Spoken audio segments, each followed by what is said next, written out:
What's going on, you guys? Links Forte here, bringing you a P4G mid-season update. So we're 8 weeks in, and we're sitting at 4-4. Not too thrilled about that, but let's just break down. Sorry, I got a message. Let's just break down, what's happened so far. Halfway through the season. So week 1, we started off against Chance, picked up a pretty big win.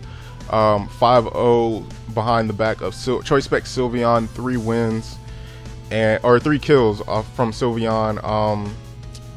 One of the kills was Chance's Starmie killed itself with a Life Orb recoil. After Nidoking just had a chance to kill, it just didn't.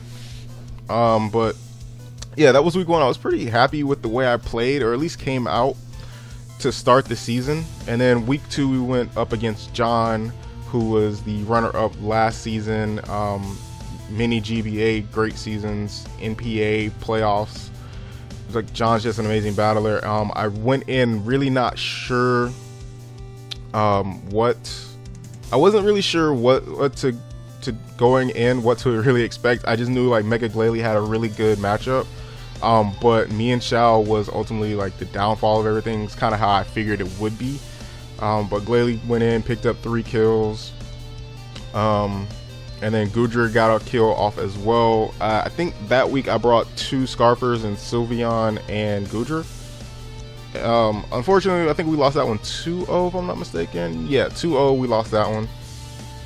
And then week 3, we went in up against... we went against Crimson Seabad, and I just knew rain would be really scary. And I built my Celesteela to try and counter it in a sense, like just really take advantage of it. Rotom, he had just picked up Rotom, and Rotom was like a problem early on.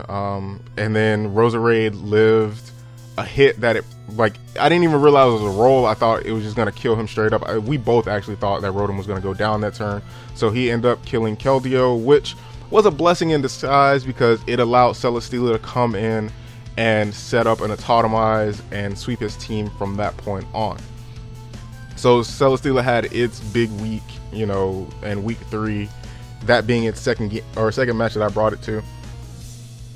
Week 4, played against Nate, and I guess Nate he was trying to speed creep my speed creep, and just like okay. So his Raikou ended up being just enough to outspeed a Keldeo that would... what did he have on his team? Let me look it up. I'm trying to think what he had on his team that he was trying to, he thought I would speed creep. I guess he thought I would speed creep Hydreigon, because there wouldn't be a reason to run something like that. I don't know, maybe it was Typhlosion. I think it was Typhlosion. So yeah, he was trying to speed creep my Keldeo that would speed creep a Typhlosion.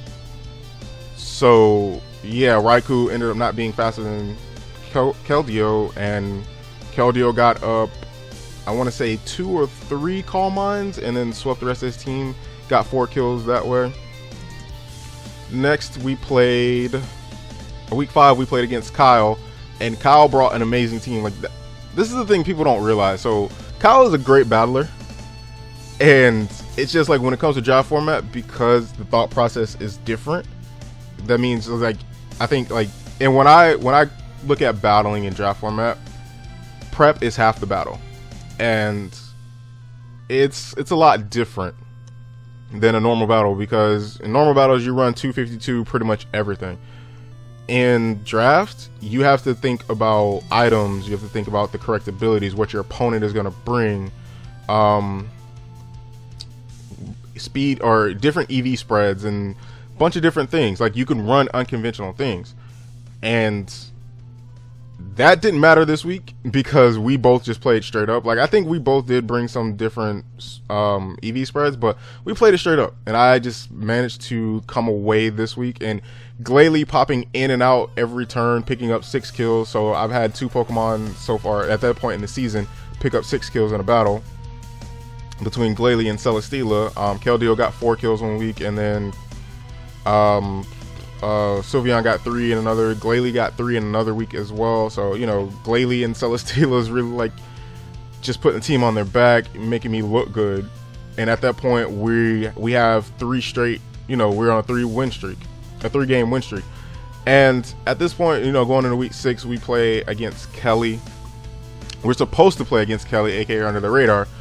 But unfortunately, Kelly just had some personal things going on in his life, and he had to unfortunately drop the week prior. So my battle would be against Gregulator, Greg, however you want to, whatever you want to call him, but just call him Greg.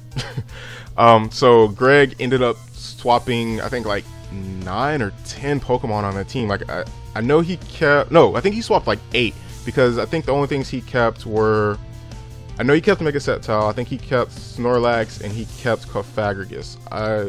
So he kept at least, or he swapped at least 8 things, maybe 6, between 6 and 8 things he swapped.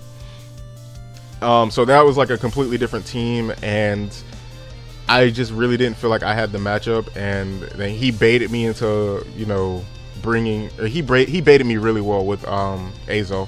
So that was on me. Like, I had a chance, and then I took the bait and it was just all gone. But I felt like my prep was really on point. It was just like the battle went left. But yeah, so we took a 3-0 loss there, and then next we played Bub. Bub has had some things going on as well. So we had to end up playing on Showdown, which Showdown is not my thing. Like, that's a whole different mindset. Like, I really don't care what anyone says. You could say it's the same battle, I don't care. To me, it's not. That's a different mindset, different mentality altogether. So I'm not blaming Showdown for the loss. I'm just saying I don't play the same when I play on Showdown. So yeah, I lost against Bub, and at that point, that's 2 straight we lost after a 3-win streak. We've now lost 2 in a row, and then we go up against for week 8 we go up against Sleeping Knight, Kyle, aka Sleeping Knight, and I know my prep was like really good, and unfortunately Necrozma got the best of me. Like, I put it to sleep and it woke up after the first turn, and I'm just like, well, that's that. I had to rely on crits from Lycanroc, and it got one. It just got one turn too late. And I think I clicked Stone Edge like 7 times that battle, and it got 1 crit. Granted, it's a 12.5% chance, but still, man, that's it. I just feel like, because when you see Stone Edge, you automatically think, dude, you're gonna crit like 3 or 4 times, and I got 1. But it is what it is. But throughout 8 weeks, even the battles that I, you know, played really, or I had some amazing wins, I was not comfortable with this team. So I had to go in and look at like what I could do, and I had been looking at this prior to me even losing that game against Greg, because I was just like, I'm not comfortable with the team. Like, I'm always having to bring something that sets up speed, or I have to put a Choice Scarf on something, and I wasn't comfortable with that at all. And so I had to think about it. Like, I needed to get faster. I didn't need to get a base 130 Pokemon or a base 120. I didn't need to get anything faster than Keldeo. I just needed stuff to be like in the 90s and around the hundreds to make me feel a little bit more comfortable. And I needed momentum. So I needed something that could U-turn, or that could Volt Switch, or that could Baton Pass out, or something that was fast and hit hard. So my first thought, and mind you, all this I was going into because I made a mistake preseason and made Nidoking a Z captain. That's on me. I completely didn't even think about Life Orb hits do just as much. Life Orb Sheer 4 hits do just as much as a Z move. I didn't even think about that. So that's on me. I made a mistake. So my first thought was, I need to trade Nidoking and open up a Z slot. So Greg had wanted a grounded Z, or grounded poison type Pokemon. So I was like, okay. So I hit him up and I was like, look, if you can get Nate to trade you Crobat, I'll trade you Nidoking. So I'm guessing he went to Nate and Nate turned it down because he came back to me and he was like, well, you should just trade it to me anyway because you're going to drop it. I'm like, that's not how this works. I was like, I'm not going to benefit somebody else if it doesn't benefit me, because I think he offered me Heracross and I'm like, I already have 2 fighting types. I'm not adding a 3rd.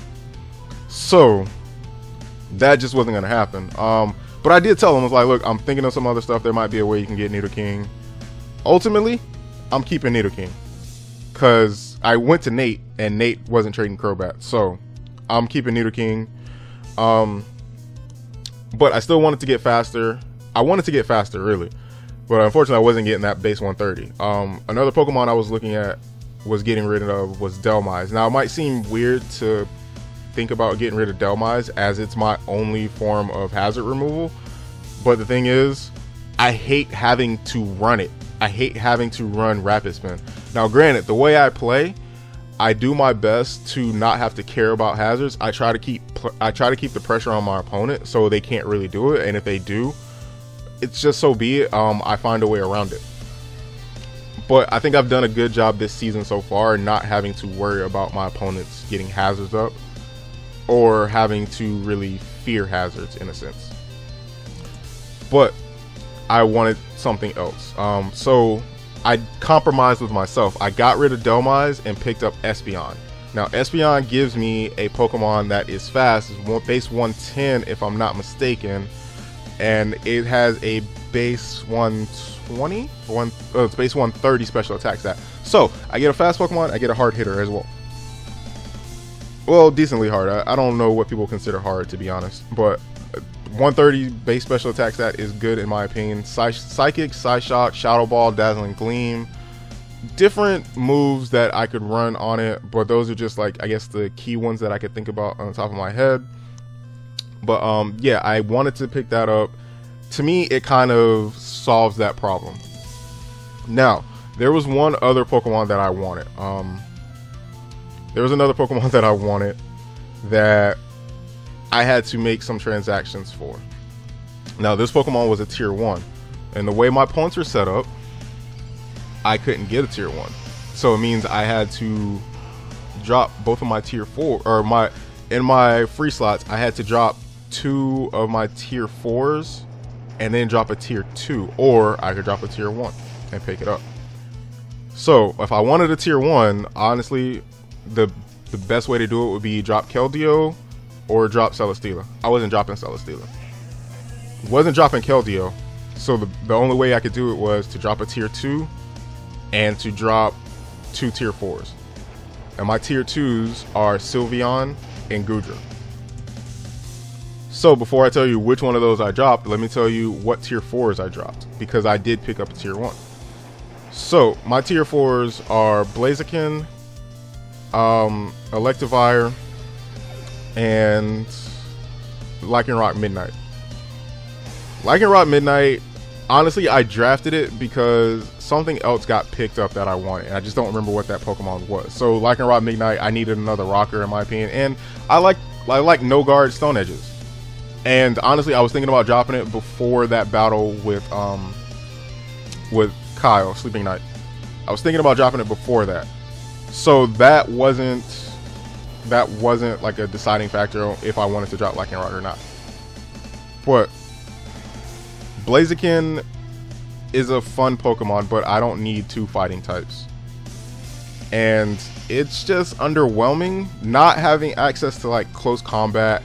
The speed is only base 80. For a Pokemon like that, it should be faster, honestly. Like, it doesn't need to be like a base 110 or anything, but base 100 at least. Like, that would be a good speed for Blaziken. And I don't know, man. Like, to me, it's just not good at all. But I thought it would be an interesting type since, you know, I needed a fire type and that was there. And I was like, you know what, let's go with it. But ultimately, I did drop Blaziken and Lycanroc. So I ended up opening one of my Z slots. In fact, Blaziken was my Super Z move user. So I opened that slot up, which meant Electivire went to that tier 4 slot, and now I have 2 free slots to play with. So I dropped those 2 tier 4s, and I picked up Rapidash in a tier 5 slot and Haunter in a tier 5 slot. This gives me the types, gives me 2 different types, and it gives me the speed that I was looking for. And it gives me some flexibility because Haunter hits pretty hard. If I'm not mistaken, it's like a 120 special attack stat, 115 special attack stat, and it's base 95 speed. And then Rapidash, I think, is 105 speed, 100 base attack. Granted, physical attacking Rapidash is not that great because really its Flare Blitz is its only physical stab move, or good stab move. I mean, it has Flame Charge and Flame Wheel. You're not running those. So, that was Rapidash, but I felt like it does have a diverse move pool. If I'm not mistaken, it does get Mega Horn. I know it gets Wild Charge for the coverage. So I have some options with Rapidash. I still have my Fire type, and I still have some speed. So there's that. As for Haunter, like I said, it gives me a decently hard hitter, Sludge Bomb, Shadow Ball. Really the only 2 moves you would probably click with a Haunter. Maybe Will-O-Wisp, I don't know. Just, I have options now, so that was that. And so now I cleared up the space to draft my tier 1. Now the option, like I said, I'm not getting rid of Celesteela, and I'm not getting rid of Keldeo. Which means Sylveon and Goodra are on the chopping block. I can't get rid of a healer. I can't. Espeon, I don't think Espeon gets like Heal Bell or Wish or anything like that. I can't remember. But I can't get rid of a healer, which means I had to get rid of Goodra. And obviously, you know, you're looking at it like, how do you break up a Fairy Dragon Steel Core? Well, you break up a Fairy Dragon Steel Core by replacing with that same type. And Salamence was available, and so I picked it up. And I love Salamence because I've used it in the MPL. Granted, I didn't really understand, you know, Salamence with the Z moves. I was trying to work it, but just the way I wanted to play, I don't really like Z moves that much. Like, Z moves are fun for like a one-time, like that's what they are. Z moves are a one-time nuke. But in the whole scheme of things, like, Z moves aren't all that great to me. I don't know. That's just me, man. People, obviously, a lot of people think differently, but that's just me. But I picked up Salamence as it was just sitting there, so that is our full team. So with a Z slot open, what I did was I moved Electivire as our super Z move user, and I dropped in Salamence as the other Z move user, as the offensive Z move user. So our Z move users are now, our offensive Z move users are Nidoking and Salamence, and our super Z move user is Electivire. The reason for Electivire is because electric terrain, really. Like, there's nothing else. I don't think. But that's the main reason. Electivire to me is a decent Pokemon, but its speed kind of hurts it. Like, it has the moves for its base. Like, it has a 123 base attack stat, and it has the moves: Thunder Punch, Wild Charge, Fire Punch. I think it gets Ice Punch as well. What else? It gets a bunch of punching moves. Basically, it gets EQ as well. So it has the moves. It does not have the speed, which means it may have to run like, I don't know, it'll have to run like a Life Orb sometimes. So it's like, it gets Power Up Punch too, so I can boost that attack stat. But the speed was the issue, I think, most of the time for Electivire. I think maybe just in general, that's what its issue is. Well, anyway, that is the new team, you guys. This is the whole team. You can see it right here on the screen. Celesteela, Sylveon, Salamence, Mega Glalie, Nidoking, Espeon, Rapidash, Keldeo, Electivire, Haunter, and Kecleon. Now, what does this do in the grand scheme of things? It allows me to play the way I am accustomed to playing. The other team was way too slow. This team, it's not the fastest, but it's a little bit faster and allows me to play the way I want to play. So I get back to my roots in a sense. But anyway, you guys, thank you so much for watching. P4G battles will return next week. Scheduling permitted, team builders will be back on Fridays as well. I've just been busy with life and as well as the Nuzlocke. So that's just been like a bunch of things going on and around me right now. But again, thank you guys so much for watching. This is Lynx Forte. I'm out. Peace.